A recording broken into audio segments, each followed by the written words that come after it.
High, আমি মুন্না। আজকে আমি আপনাকে দেখাবো কিভাবে আপনি ডেটা টাইপ কনভার্সন করতে পারেন, অর্থাৎ এক টাইপের ডেটাকে অন্য টাইপে রূপান্তর করতে পারেন। চলেন চলে যাই স্ক্রিনে। এই জন্য আমি সর্বপ্রথম একটি ভেরিয়েবল এ নিয়ে নিচ্ছি এবং এর ভ্যালু দিচ্ছি 10। এবার এটা যদি আমরা টাইপ বের করি,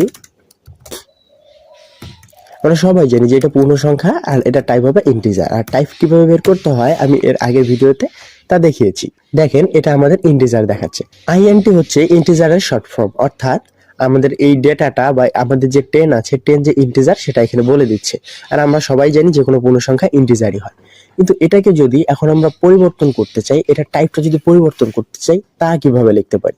সাপোজ এই 10টাকে এখন আমরা ফ্লোটিং নাম্বারে কনভার্ট করব। ফ্লোটিং নাম্বার এর শর্ট ফর্ম হচ্ছে ফ্লট। তো ফ্লট, তো দেখেন 10 এর সামনে শুধু আমরা ফ্লট লিখে দিলাম। লিখে দেওয়ার পর এখন যদি আমরা রান করি, আমাদেরকে দেখাচ্ছে ফ্লট।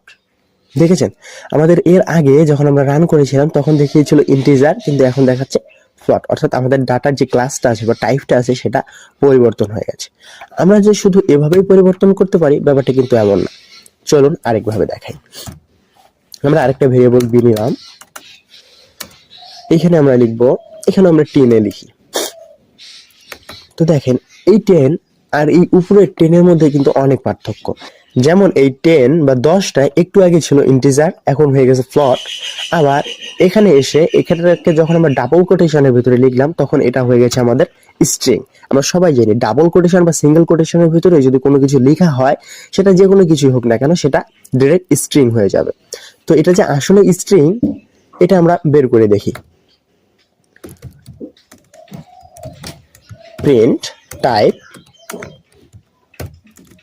আমরা এখানে কার টাইপ জানতে চাচ্ছি, আমরা বি তে যে ডাটাটা আছে সেটার টাইপ, তাই আমরা বি লিখলাম। এবার যদি আমরা এটাকে রান করি, দেখেন আমাদেরকে বলে দিছে ক্লাস str। আমরা সবাই জানি স্ট্রিং এর শর্ট ফর্ম হচ্ছে str। তো আমি একটু আগে বললাম আমরা শুধু এইভাবে না করে আরেকভাবেও ডেটা টাইপ পরিবর্তন করতে পারি বা ডেটা টাইপটাকে কনভার্সন করতে পারি। তো এবার সেভাবে দেখাই।